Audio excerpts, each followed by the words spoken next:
Hello everyone. Welcome to the class number 2 of the chapter Java Programming Fundamentals.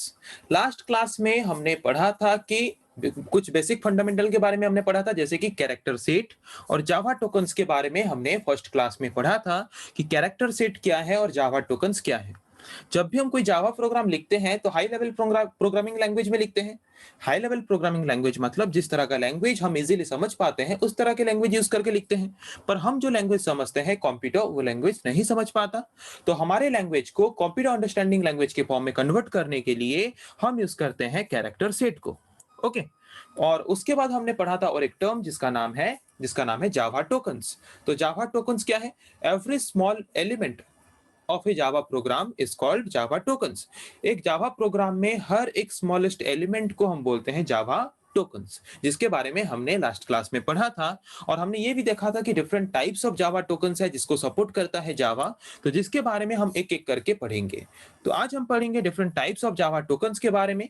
तो आज हम पढ़ेंगे दो तरह के जावा टोकन्स के बारे में। फर्स्ट है कीवर्ड और सेकेंड वन इज आइडेंटिफायर। तो पहले शुरू करते हैं कीवर्ड्स के बारे में कि कीवर्ड्स क्या है। keywords मतलब these are some special type of words which has some special meaning. Keywords are the special type of words. Keywords मतलब ये कुछ स्पेशल टाइप ऑफ वर्ड्स हैं जिसको हम जावा प्रोग्राम में यूज करते हैं, जिसका कुछ स्पेशल मीनिंग होता है। उस तरह के वर्ड्स को, उस तरह के जावा टोकन्स को हम बोलते हैं keywords. Keywords are the reserved words that represent a special meaning to the compiler.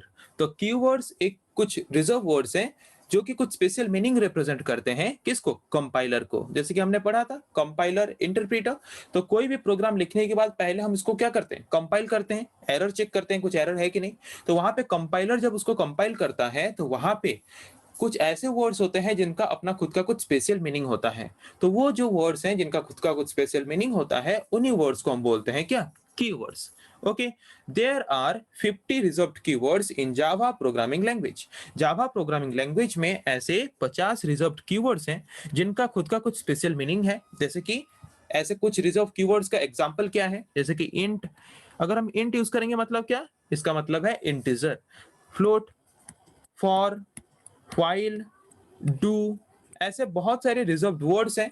Okay. जिसको हम बोलते हैं कीवर्ड्स, जिसको हम यूज करते हैं जावा प्रोग्रामिंग लैंग्वेज में, हमारे प्रोग्रामिंग लैंग्वेजेस में क्या करने के लिए? हमारे जावा प्रोग्राम को प्रॉपरली करने के लिए। ओके। तो कीवर्ड्स क्या है समझ आ गया? ये कुछ रिजर्व वर्ड्स हैं जिनका कुछ स्पेशल मीनिंग होता है। ओके।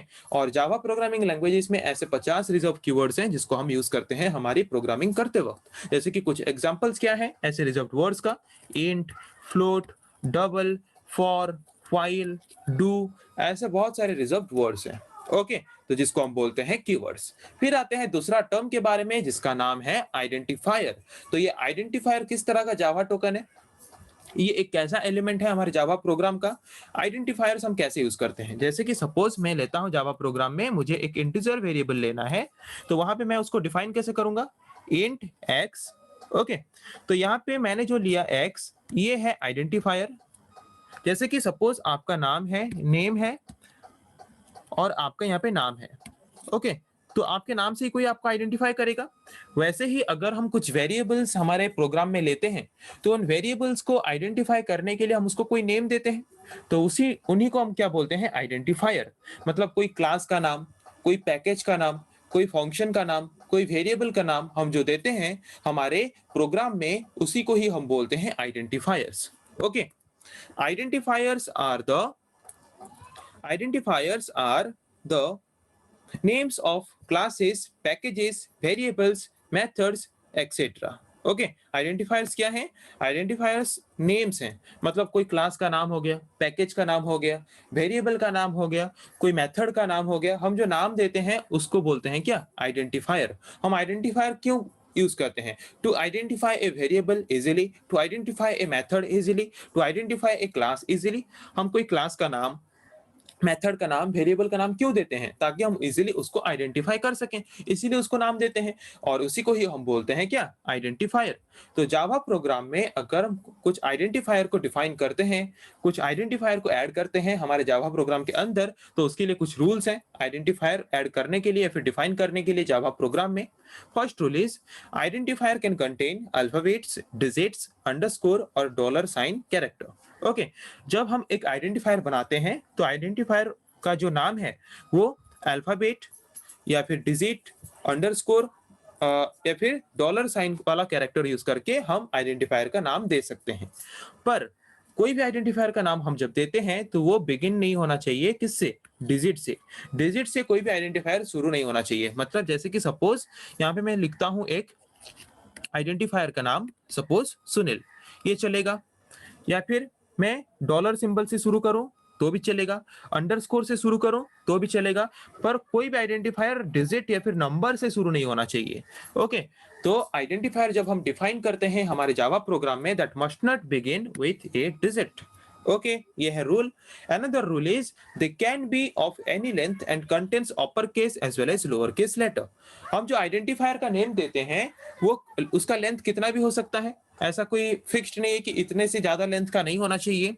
और वहां पे हम अपर केस लेटर मतलब कैपिटल लेटर और lower case letter smaller letter दोनों ही यूज करके हम क्या कर सकते हैं, आइडेंटिफायर का नाम डिफाइन कर सकते हैं। ओके, पर और एक इंपॉर्टेंट रूल है कि identifier can not be A keyword. मतलब जो 50 कीवर्ड्स हैं जावा का, उनके साथ सेम नहीं होना चाहिए कोई भी आइडेंटिफायर का नाम। ओके, या फिर कोई भी बुलियन लिटरल्स या फिर कोई भी नल कैरेक्टर के साथ सेम नहीं होना चाहिए। मतलब जैसे कि हमारा आइडेंटिफायर का नाम हम जो दे रहे हैं वो कोई भी कीवर्ड के साथ सेम नहीं होना चाहिए। 50 कीवर्ड्स जो हैं, बुलियन लिटरल्स मतलब क्या? True false. ट्रू फॉल्स ऐसा कोई वेरिएबल का नाम नहीं होना चाहिए। और थर्ड, नल कैरेक्टर मतलब कोई भी वेरिएबल का नाम, कोई भी आइडेंटिफायर का नाम नल नहीं होना चाहिए, ट्रू और फॉल्स नहीं होना चाहिए। और जो 50 कीवर्ड्स हैं उनमें से कोई नहीं होना चाहिए। कोई भी आइडेंटिफायर का नाम, जो भी आइडेंटिफायर का नाम हम डिफाइन करना चाहते हैं हमारे जावा प्रोग्रामिंग लैंग्वेज में। ओके, तो ये कुछ रूल्स थे कि अगर हम आइडेंटिफायर डिफाइन करना चाहते हैं हमारे प्रोग्राम में तो उसके लिए हमें क्या क्या रूल्स फॉलो करना पड़ेगा। फर्स्ट रूल था कि हम किसी भी लेटर, कोई भी underscore symbol, dollar symbol, digit use करके हम एक आइडेंटिफायर का नेम दे सकते हैं, पर कोई भी आइडेंटिफायर का नेम हम डिजिट से शुरू नहीं कर सकते। थर्ड रूल था कि आइडेंटिफायर का नाम हम upper case lower case letter किसी में भी शुरू कर सकते हैं, किसी में भी लिख सकते हैं। फोर्थ रूल ये था कि कोई भी आइडेंटिफायर का नाम कोई भी 50 जो कीवर्ड है जावा का उनके साथ सेम नहीं होना चाहिए। मतलब जैसे कि इंट नाम का कोई आप आइडेंटिफायर नहीं डिफाइन कर सकते, फ्लोट नाम का आइडेंटिफायर आप डिफाइन नहीं कर सकते। और था कि कोई भी बुलियन लिटरल्स, बुलियन लिटरल्स क्या है? Boolean value, true false, true false वाला ऐसा कोई आइडेंटिफायर का नाम नहीं होना चाहिए। और नल लिटरल्स मतलब नल नाम का कोई भी आइडेंटिफायर नहीं होना चाहिए। ओके, इसके अलावा आप जैसे भी चाहो वैसे अपने आइडेंटिफायर को डिफाइन कर सकते हो अपने जावा प्रोग्राम लैंग्वेज में। Okay, identifiers should be meaningful, short enough to be quickly and easily typed and long enough to be descriptive and easily readable। आप जो आइडेंटिफायर डिफाइन करते हो अपने प्रोग्राम में तो ये मीनिंगफुल होना चाहिए ताकि इसको प्रोग्रामर जब बाद में देखे तो उसको भी समझ आए कि वो इस आइडेंटिफायर को क्यों यूज किया था। ओके, और शॉर्ट एनफ होना चाहिए, ज्यादा लेंदी नहीं होना चाहिए ताकि इजीली प्रोग्रामर टाइप कर सके उसको बाद में अगर कभी भी उस आइडेंटिफायर की जरूरत पड़े तो। और इतना लॉन्ग तो होना चाहिए कि ताकि वो प्रॉपर्ली डिस्क्रिप्टिव हो कि यूजर को पता चले कि आइडेंटिफायर यूजर ने क्यों यूज किया है। ओके, और उसको इजीली पढ़ा जा सके। इतना शॉर्ट नहीं होना चाहिए ताकि उसको समझ ना आए कि ये वेरिएबल, ये आइडेंटिफायर हमने क्यों यूज किया है, और इतना भी लॉन्ग नहीं होना चाहिए कि उसको टाइप करने में मुसीबत हो। तो उसके हिसाब से, जरूरत के हिसाब से हमें आइडेंटिफायर को डिफाइन करना बहुत ही जरूरी है हमारे प्रोग्राम में। ओके, तो जब हम आइडेंटिफायर यूज करके आइडेंटिफायर डिफाइन करते हैं हमारे जावा प्रोग्राम में तो हमने वहां पे पढ़ा कुछ रूल्स कि क्या क्या रूल्स को फॉलो करना चाहिए। तो वहां पे रूल्स को फॉलो करके हम नेम तो देंगे, तो वहां पे फिर नेमिंग करते वक्त भी और बहुत सारे रूल्स हैं जिन रूल्स को हमें फॉलो करना पड़ेगा जब भी हम आइडेंटिफायर को डिफाइन करते हैं हमारे जावा प्रोग्राम लैंग्वेज में। हमने बस वहां पे रूल ये पढ़ा कि कोई भी आइडेंटिफायर का नाम हम सिर्फ डिजिट से शुरू नहीं कर सकते, कोई भी कीवर्ड्स के साथ सेम नहीं होना चाहिए, बुलियन लिटरल के साथ सेम नहीं होना चाहिए, और नल लिटरल के साथ सेम नहीं होना चाहिए। उसके अलावा हम नेमिंग कैसे भी कर सकते हैं। तो यहाँ पे जब नेमिंग की बात आता है आइडेंटिफायर का, तो वहां पे भी बहुत सारे रूल्स हैं कि हम नेमिंग कैसे करेंगे, किस सिचुएशन में कैसा नेमिंग करें। तो उसका रूल्स अभी पढ़ेंगे हम।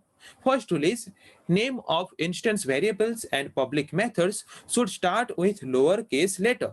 हम जो इंस्टेंट वेरिएबल या फिर कोई मेथड का नाम अगर हम डिफाइन करते हैं हमारे प्रोग्राम के अंदर, तो वहां पे उसका नाम हमेशा लोअर केस लेटर मतलब स्मॉल लेटर से शुरू होना जरूरी है। ओके, अगर हम कुछ फंक्शन या फिर कुछ वेरिएबल डिफाइन कर रहे हैं तो उसका नाम स्मॉलर लेटर से या फिर लोअर केस लेटर से शुरू होना जरूरी है। दूसरा, when multiple words are used in a name, मतलब सपोज आप कोई एक नाम लिख रहे हो जहां पे मल्टीपल नंबर ऑफ वर्ड्स हैं, तो वहां पे सेकंड वर्ड जो आएगा आपका, सेकंड सब्सिक्वेंट वर्ड जो आएगा वो शुरू होना चाहिए आपका अपर केस लेटर से। जैसे कि सपोज मैं यहाँ पे लिख रहा हूँ टोटल मार्क, तो टोटल मार्क में टोटल एक वर्ड है, मार्क्स एक वर्ड है, तो दूसरा सेकंड वाला जो वर्ड है उसका जो फर्स्ट लेटर वो अपर केस लेटर में होना चाहिए। ओके, कॉलेज टीम, कॉलेज एक वर्ड है, टीम एक वर्ड है, तो सेकंड वर्ड का फर्स्ट लेटर अपर केस में होना चाहिए। तो वही बोला है कि अगर हम कोई भी एक ऐसा नाम देते हैं जहां पे मल्टीपल नंबर ऑफ वर्ड्स हैं, तो जो सेकंड वर्ड है, सेकंड वर्ड का जो फर्स्ट लेटर है वो अपर केस लेटर में होना जरूरी है।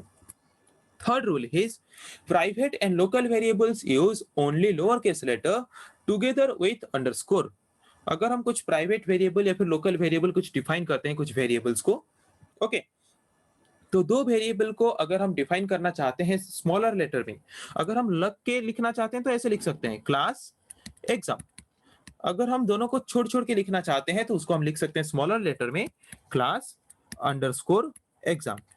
ऐसे फॉर्मेट में भी हम डिफाइन कर सकते हैं हमारे आइडेंटिफायर के नेम को। Okay, then another rule is all upper case letters and underscores between words are used for constant value.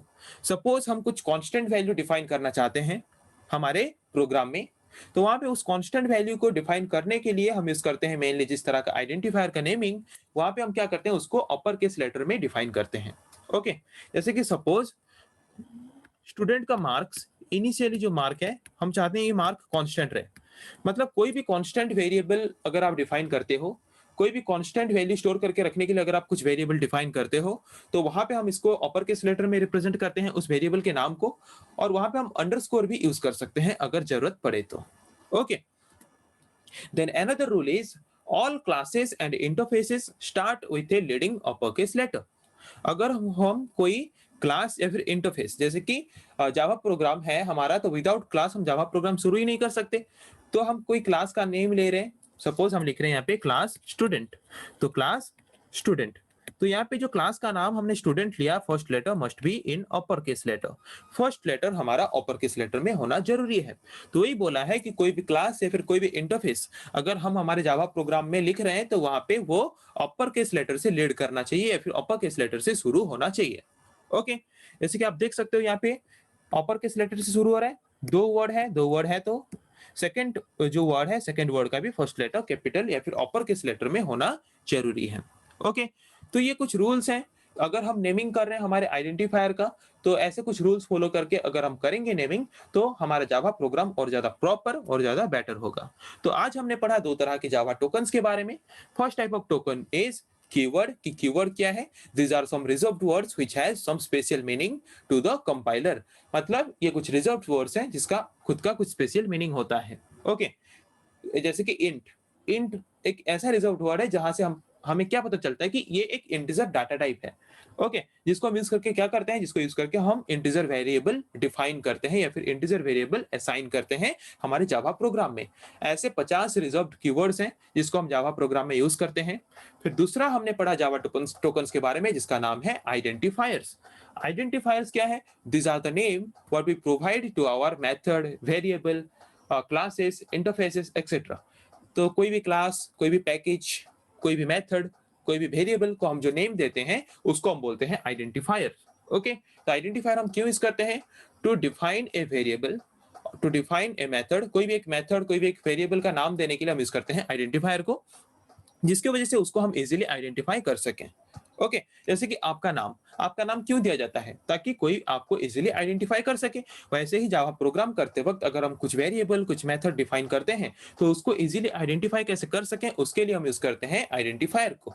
Okay, तो आइडेंटिफायर का नाम ज्यादा लेंथी भी नहीं होना चाहिए, ताकि उसको टाइप करने में प्रॉब्लम हो, या फिर ज़्यादा शॉर्ट भी नहीं होना चाहिए ताकि उसको आसानी से समझ ना आ जा सके। मतलब ऐसा होना चाहिए, इतना शॉर्ट होना चाहिए ताकि उसको ईज़िली टाइप किया जा सके, और इतना लेंथी होना चाहिए ताकि वो प्रॉपर्ली डिस्क्रिप्टिव हो, ताकि यूज़र को पता चले कि ये आइडेंटिफायर हमने क्यों यूज़ किया है। ओके? तो उसके कुछ रूल्स हैं, जिसके रूल्स के बारे में हमने पढ़ा कि अगर हम कुछ आइडेंटिफायर डिफाइन करना चाहते हैं हमारे प्रोग्राम में, तो हमें कैसे रूल्स को फॉलो करने पड़ेंगे, उसके बारे में हमने पढ़ा। और उसके बाद हमने पढ़ा कि अगर हम आइडेंटिफायर के रूल को फॉलो करके कोई नेमिंग करते हैं, तो वो नेमिंग करते वक़्त भी और भी बहुत सारे रूल्स हैं कि किस तरह के नेमिंग में हमें किस तरह का रूल्स फॉलो करना पड़ेगा। उसके बारे में भी हमने डिस्कस किया। ओके, फिर नेक्स्ट क्लास में डिस्कस करेंगे हम ऐसे और भी कुछ जावा टोकन्स के बारे में। आज के लिए इतना ही। Thank you.